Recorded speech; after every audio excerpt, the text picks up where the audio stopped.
So first, kailangan mo muna mag-start sa reference. Kailangan mo ng basic colors ng base. Kailangan mo ng basic shadows. And upon shadows, kailangan mo i-blend siya sa light. So, kung magbe-blend ka ng shadow, dapat i-smudge mo siya para maging shadow talaga siya.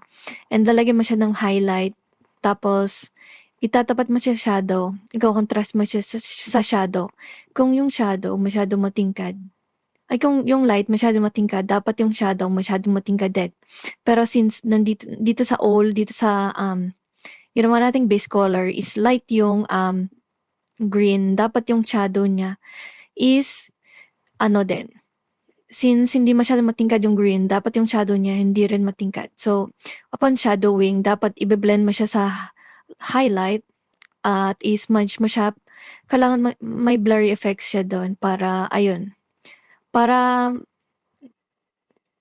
mag-blend siya dun sa light. So, dun naman sa highlight is, ganun din ang gagawin mo. I-blend mo siya sa shadow, tapos, i-smudge mo rin siya para may blurry effects. Oh, so the next thing dito is lalagyan mo lang siya ng details, ganon, blurry din, and blurry, ganon, ating details, okay. Shadows, and so on and so forth. Kung, ayan, alamin mo muna dapat yung, kung paano nangyayari yung physics ng light and shadows. Basta. Okay, so next naman dito is since may shadows na tayo, and super flat ng colors natin dito is gagawa tayo ng color theory. So, since low saturation ng brown and high saturation ng ginawa nating green or light green, yung brown na magiging shadow niya, and i-blend natin siya sa green, and ganun din ang ginawa ko sa mga feathers. Since flat yung feathers, flat yung colors ng base natin. Para hindi maging flat, lalagyan natin siya ng shadows and i-blend natin siya sa color brown.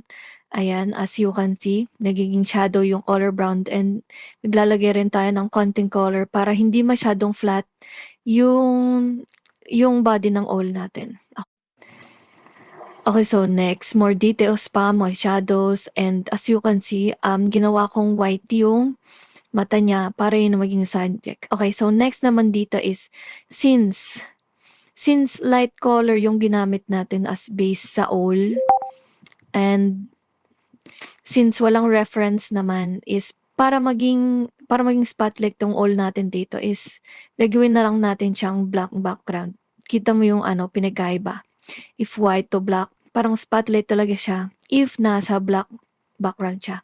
Okay, so since nasa black background na tayo, ganun yung gagawin natin. So, maglalagay tayo ng shadow para mag-blend yung all natin or yung subject natin dun sa background. Lalagay tayo ng shadow and lalagay natin ng blurry effects para mag-smudge siya dun. Okay, so as you can see, naglagay ako dito ng backlight. Bakit ako naglagay ng backlight?